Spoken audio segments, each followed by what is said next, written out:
Et nous revenons au plateau pour la dernière partie de cette émission. Nous retrouvons nos invités pour parler du Togo.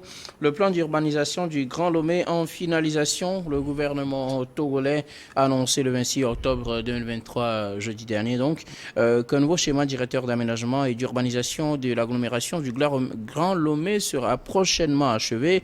Une fois achevé, ce document contribuera à la réglementation visant à améliorer l'occupation spatiale de la ville et à éliminer les déséquilibres structurels afin d'amorcer le développement harmonieux du territoire. Selon les autorités togolaises, le nouveau plan d'urbanisation de la ville de Lomé permettra non seulement de faciliter la mise en œuvre de projets d'investissement public et de renforcement de l'attractivité de la ville, mais également d'améliorer les conditions de vie des habitants de la capitale togolaise. Un nouveau plan d'aménagement de Lomé est annoncé, ce qui permettra de prendre en compte le plan de développement du littoral togolais, confronté à plusieurs phénomènes, mais aussi du Grand Lomé. Dans le projet pilote, il y a d'autres communes également, la V2, le ZIO 2, mais nous allons parler du Grand Lomé. Avec tous ces problèmes que cette agglomération rencontre, un plan sera bientôt finalisé pour permettre de régler ces problèmes-là, selon le Conseil des ministres de la semaine dernière, Vivien. Il faut noter que Lomé est une ville qui a souffert de beaucoup de plans. Il y avait l'ancien plan qui est le plan traditionnel de l'ancienne ville, carrément avant les Portugais. Et après, il y a eu l'arrivée des Portugais. Et après, il y a eu la période de colonisation où les Allemands ont eu à faire leur plan sur la ville de Lomé. Après, les Français et les Anglais aussi ont fait leur plan sur la ville de Lomé. Et après le départ des Blancs ou des colons, l'administration authentique ou originale ou bien nationale même a fait aussi son plan. Ce qui fait qu'il y a des plans qui se superposent. Il y a des quartiers, toujours à Lomé, où vous allez prendre votre voiture, vous allez tout droit et vous allez vous retrouver en face d'un mur. C'est comme une partie de Kara aussi, où des voies débouchent sur carrément des maisons. Et donc, il y a beaucoup de choses à refaire, puisque justement, ces plans superposés créent des problèmes, puisque au niveau de l'assainissement, il va falloir trouver de bons processus pour pouvoir faire effectivement cet assainissement avec précision pour qu'on ne fasse pas d'erreur. Aujourd'hui, la ville de Lomé connaît souvent l'inondation. Tout simplement parce qu'en plus de l'entretien qui manque, parce que ce n'est pas seulement au gouvernement ou aux mairies de tout faire, mais il faut que les citoyens aussi arrêtent de jeter du plastique dans les caniveaux. Dans les caniveaux, franchement. Il ne faut pas qu'on jette du sable dans les caniveaux, ça n'a pas de sens. Et donc tout cela, bon, je pense qu'il y a du travail à faire à ce niveau. Tout cela complique la tâche. Et aujourd'hui, Lomé n'est pas encore à l'abri. Lomé n'est pas à l'abri et il faudra vite prendre des mesures. Il y a des quartiers où il faut faire carrément, il faut faire un nouveau traçage, je ne sais pas si le mot existe, où il faut tracer. Oui. Et il faut faire un nouveau traçage parce que on n'a pas donné l'occasion à l'eau de circuler. Et donc l'eau stagne au niveau de certaines zones quand il pleut. Aujourd'hui aussi, il faut penser à innover, à élargir aussi la ville. C'est pourquoi le plan prend en compte une partie de la préfecture de Zior et une partie de la préfecture de Lavé, notamment les communes de AV2 et puis Zior 2. Donc il s'agit d'avoir de l'espace pour pouvoir faire des actions.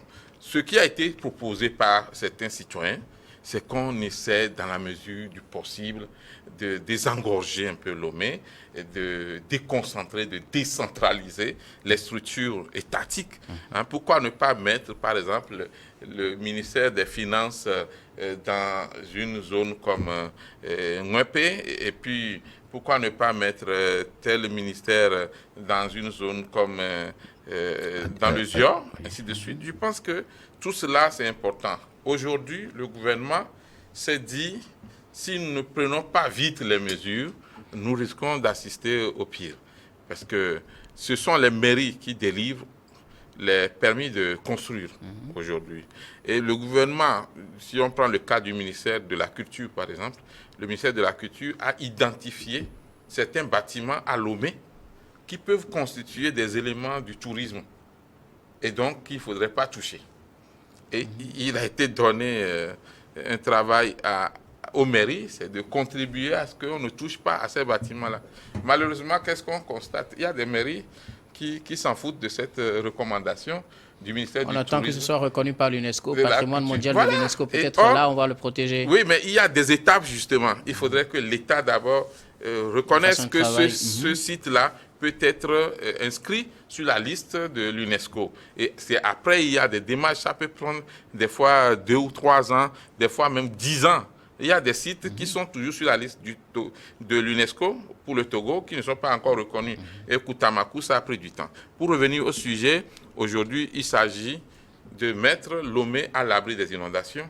Il s'agit aussi de faire valoir un plan moderne, parce que les constructions qui ont été faites, la plupart ne respectaient pas certaines normes. Vous prenez par exemple le permis de construire.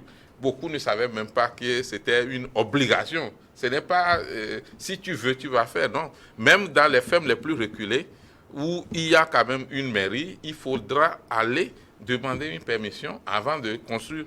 Au cas où on ne faisait pas cela, on risque d'assister à ce qu'on a vu dans le quartier Amada Homé, où il y avait un souterrain, où tout le mur s'est écroulé et on a perdu des concitoyens comme ça, je crois, 3 ou 4 personnes. Hein, la police était là, la gendarmerie, les sapeurs-pompiers, mais tout ce qui était possible, c'était d'encourager les gens au téléphone. Mais le temps qu'on enlève avec le caterpillar les murs au-dessus, ben, nos concitoyens étaient malheureusement décédés.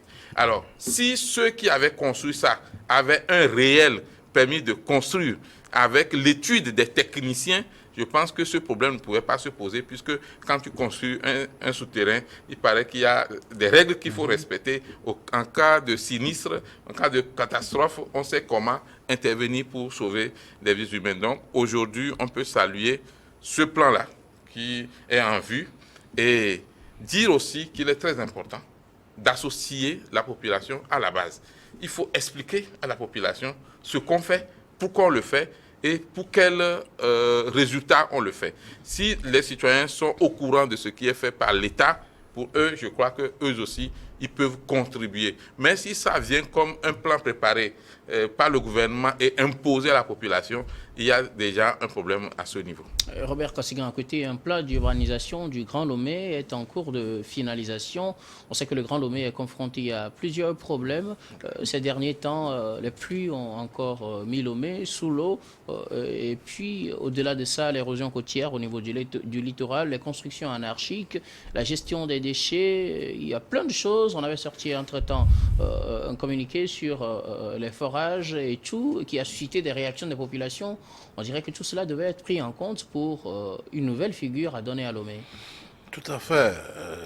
Si on ne prenait pas soin de faire une étude conséquente de tout ce qui amène alors l'inondation à Lomé et le plan qu'il faut, le plan d'urbanisme qu'il faut pour sortir Lomé de l'eau et permettre à ce que la population puisse vivre décemment, ce serait une erreur. Ensuite, est-ce qu'il y a eu des équipes d'enquête qui ont rencontré les populations des différentes zones de Grand Lomé et de ses environs, ne serait-ce que pour constater de visu ce qu'ils vivent en période de pluie comme en période de sécheresse? Est-ce que, à l'issue des conclusions de ces études-là, les infrastructures qui s'imposent alors vont être construites dans un avenir proche? Est-ce que ce n'est qu'un projet sur papier où on va le voir se réaliser dans les années qui suivront, juste après la publication de ce plan?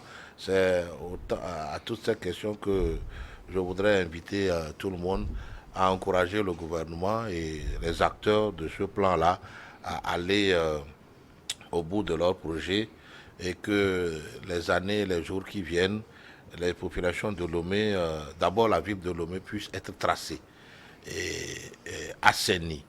Dans d'autres capitales africaines, il y a même un plan de canalisation pour le traitement même des eaux usées.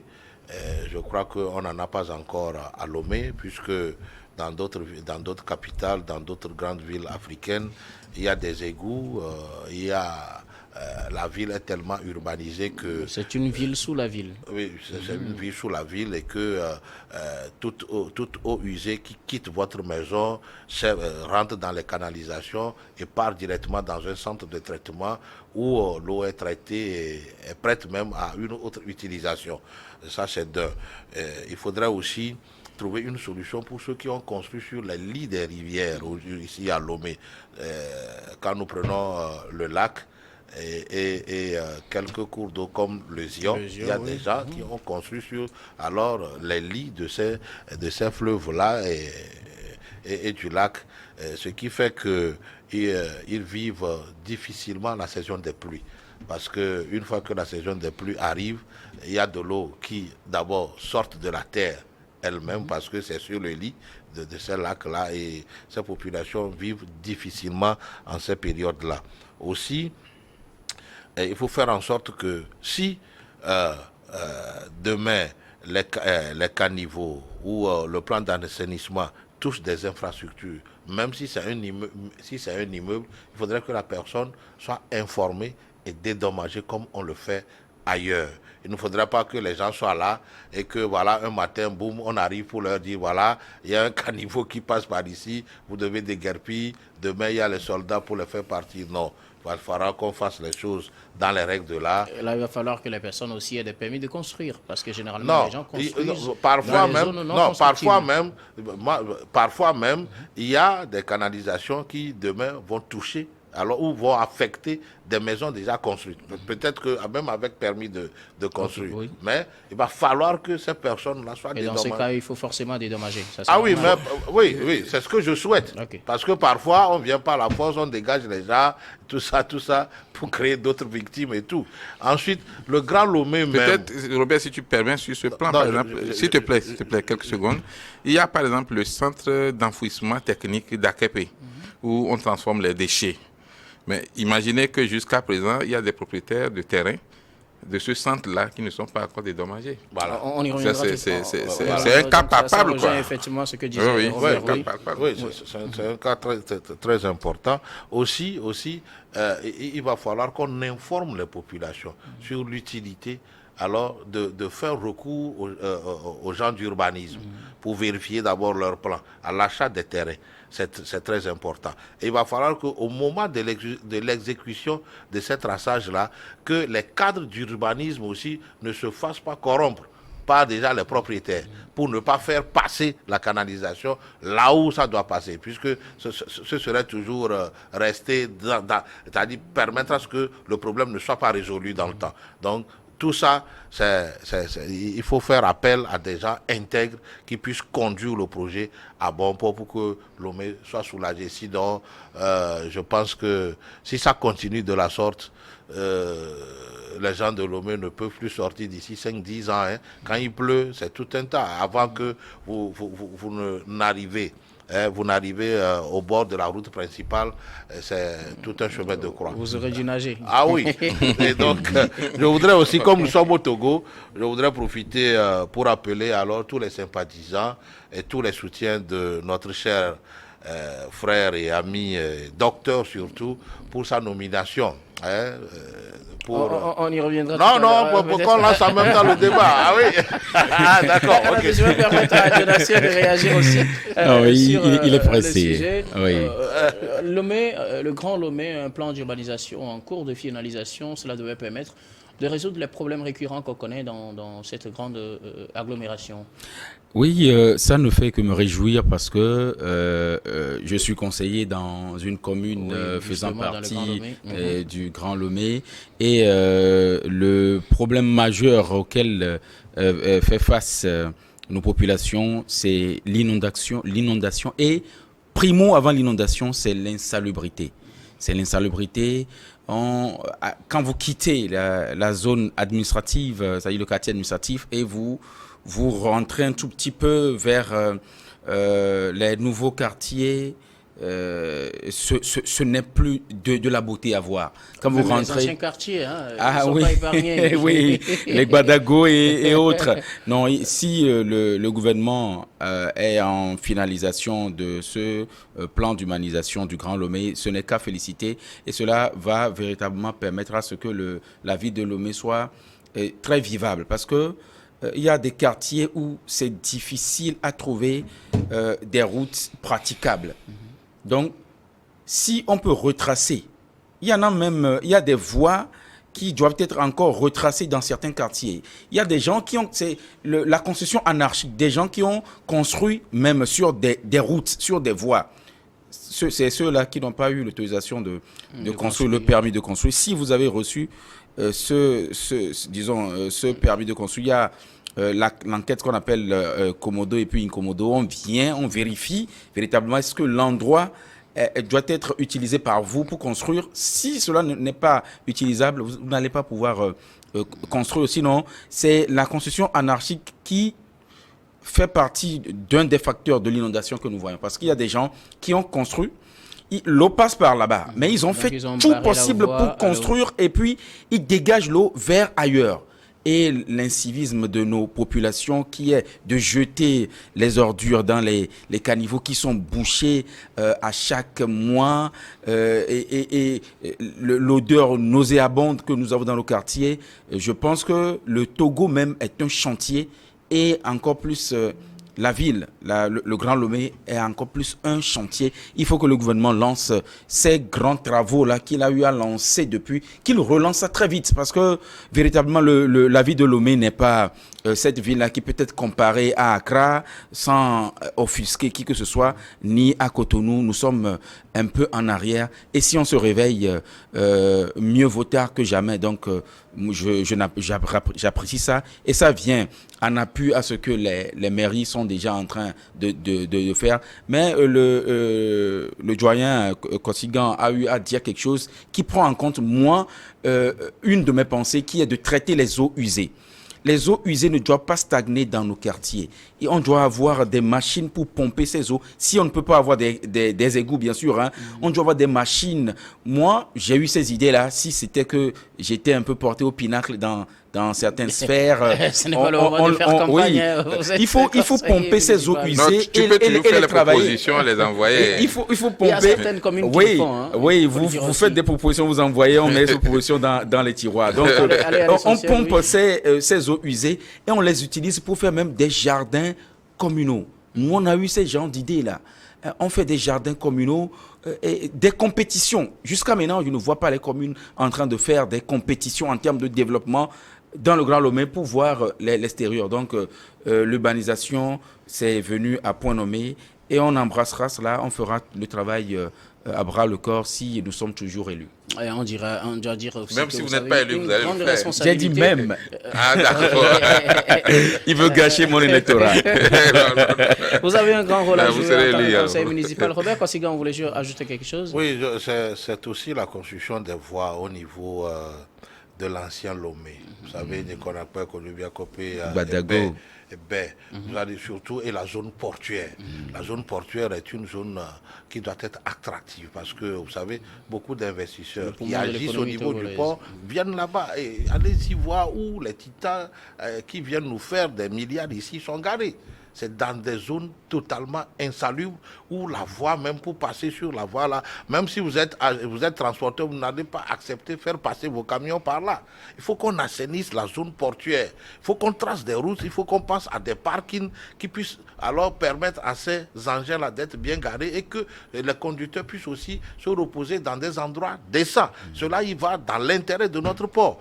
Au niveau de Baguida, au niveau de Legbasito, au niveau de partout à Lomé, il faut des voies secondaires asphaltées ou pavés qui permettent à ce que les gens puissent se déplacer. Au niveau de Baguida, il peut même avoir une deuxième voie qui relie Akode-Sewa jusqu'à Kpessi, là. Jusqu'à Kpessi. Même les échangeurs. Jusqu'à Kpessi, pour que la route nationale numéro 2 puisse respirer un peu. Pourquoi pas un échangeur au niveau de Simtogo, de Rond-Point Port? Voilà. Ça fait plus de 2 semaines ou 3 semaines. Il y a la route. Là. la route allant du port vers Simtogo, il y a une partie de cette voie qui a un problème. C'est la croix et la bannière. Elle est carrément bloquée. Ah ben, totalement. Il y a un embouteillage monstre chaque jour que Dieu fait.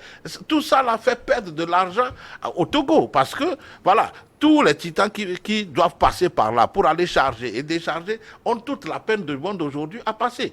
Et donc, moi j'ai dit, c'est des choses à faire rapidement. Je ne sais pas à quelle entreprise on a remis même la réparation de cette voie et qui traîne. Et quand ça traîne, ça fait perdre de l'argent à l'économie nationale. Sincèrement, que le ministre du Transport, les ministres en charge du travaux publics puissent aller voir ce qui se passe là-bas. Maintenant, pour finir, balayons chez nous avant de balayer chez un autre. Et je voudrais attirer l'attention sur ce qui se passe sur... comment on appelle la compétition? Togo Talent d'Or, ça vous tient tellement à cœur. Ah oui, je vais en parler parce que... On va permettre à Robert et à Vivien de parler et puis on va faire le mot de fin. Vous aurez donc le temps de revenir là-dessus. Oui, et Vivien? Oui, juste pour revenir sur la question du centre d'enfouissement technique d'Akepe. C'est vrai que le Premier ministre français Manuel Valls était là avec le chef de l'État pour l'inauguration ou bien le lancement des travaux, mais vraiment, c'est dommage. À ce jour, il y a encore des propriétaires de terrain qui n'ont pas été dédommagés. Il y a malheureusement certains propriétaires qui commencent par mourir. Il y a une dame qui est décédée à cause d'une petite somme qui pouvait l'aider quand même à se faire hospitaliser. Entre-temps, ça a traîné, il y a eu des démarches. Je pense que c'est des choses qui ne rassurent pas la population. Je pense que quand on prend le terrain des citoyens, il faudrait trouver les mécanismes pour pouvoir les payer à temps. Dans le cas d'Akepe, avant de faire normalement, mais avant de commencer les travaux. Voilà. Dans le cas d'Akepe, ce n'est pas que le fonds n'existe pas. Le fonds existe. Le fonds est déjà là. Maintenant, pour le dispatching, ça a commencé. Entre-temps, il y a eu un problème.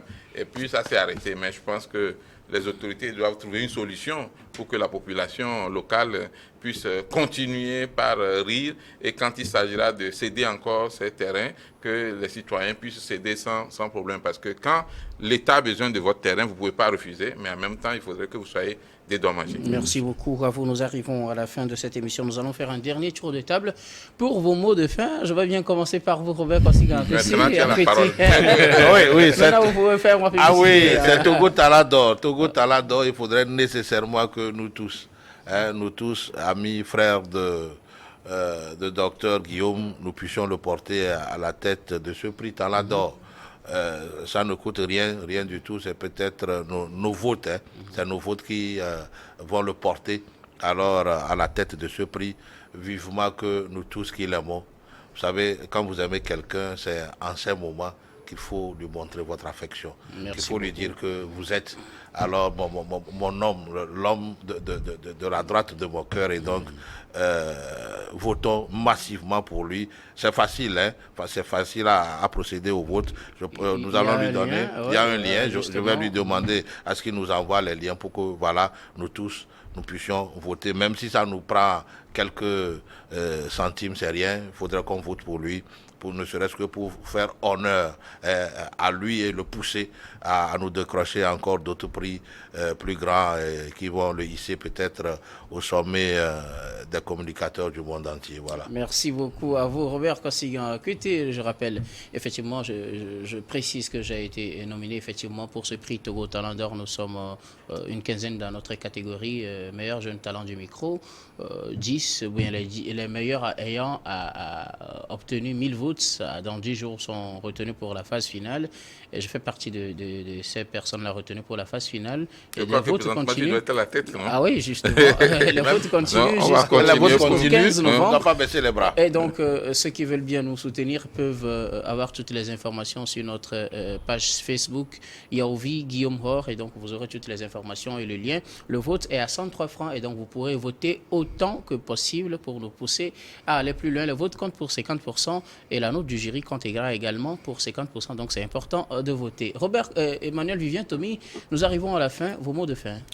tout d'abord saluer le travail que le ministre d'État, le ministre chargé de l'eau et de l'hydraulique villageoise, le général Yak, est en train de faire. C'est important de le noter parce que beaucoup de forages à Lomé sont sur des anciens cimetières. Et je pense qu'aujourd'hui, il faut mettre fin à cela. Avant de faire maintenant les forages, il faudrait s'adresser à l'autorité compétente pour avoir une autorisation. Et vous êtes sûr que l'autorité a l'obligation de vérifier qu'il y a quand même la qualité là-bas, avant qu'on ne vous autorise justement à faire votre forage. Et comme l'a dit Robert, appeler tous les concitoyens et même ceux qui sont dans la diaspora à voter pour le jeune frère Guillaume Hor. Il suffit d'aller sur sa page Facebook ou encore de voir sur Togo Internet Togo Talent d'Or. Et vous allez cliquer et puis, bon, on vous montre comment vous allez faire. C'est important parce que son travail doit être récompensé, son travail mérite d'être encouragé. Donc, la seule façon de l'encourager, c'est de participer aussi à ce concours-là, à ce vote. Il ne s'agit pas seulement de mettre de beaux messages en bas de nos émissions, mais il faut aussi... de nous critiquer sévèrement. Hein. Mais il faut aussi agir pour montrer que, bon, malgré tout, des fois on vous critique, mais on vous aime bien quand même. Merci beaucoup à vous, Emmanuel Vivien. Tommy, je rappelle que vous êtes journaliste, directeur général de Plume Libre. Merci d'avoir répondu à notre invitation. Je profite également de dire merci à vous, Robert Kossigan Hakwete. Vous êtes analyste politique, président de l'Alliance Jeunesse Développement, AJD. Merci beaucoup d'avoir répondu à notre invitation. Merci Guillaume. Et valorisons nos talents. L'un de nos talents, c'est Guillaume Hor. L'autre talent, c'est Adébaor que nous négligeons. Profitons d'eux. Merci beaucoup. Oui, je viens à vous, Donatien Awesso, pour mot de fin. Oui, aussi en appeler à la population togolaise et de la diaspora, celles qui ont l'habitude de nous suivre, de participer en votant massivement pour notre ami jeune frère Guillaume Hor sur sa page Facebook. Comme on le dit, aussi aller sur la page Facebook, je crois, de Togo Talent d'Or pour avoir les informations ou directement sur ma page Facebook. Les informations nécessaires. C'est pas facile le travail du micro, j'en sais quelque chose. Vous vous mettez à préparer, à ressasser les informations et à lutter contre le tract. C'est pas toujours facile, donc tout ce qu'il y aura, c'est de l'encouragement et cet encouragement doit être vu en ce testant-là. Donc merci à tous ceux qui nous ont suivis et je dis aussi un grand merci à plusieurs personnes qui, durant mon absence, ont essayé de me contacter pour savoir de quoi il en était. Et merci, que la Providence veille sur nous tous, car ceux qui arrosent sont premièrement arrosés. Merci beaucoup à vous, Donatien Awesso. Vous êtes homme politique, traducteur agréé. Un plaisir de vous avoir retrouvé sur ce plateau de Regards Croisés. Un grand merci également à vous, très chers téléspectateurs, d'avoir été des nôtres. C'est la fin de ce numéro de Regards Croisés, de ce programme du soir de ce jour. Je vous retrouve demain avec le même plaisir pour un autre numéro.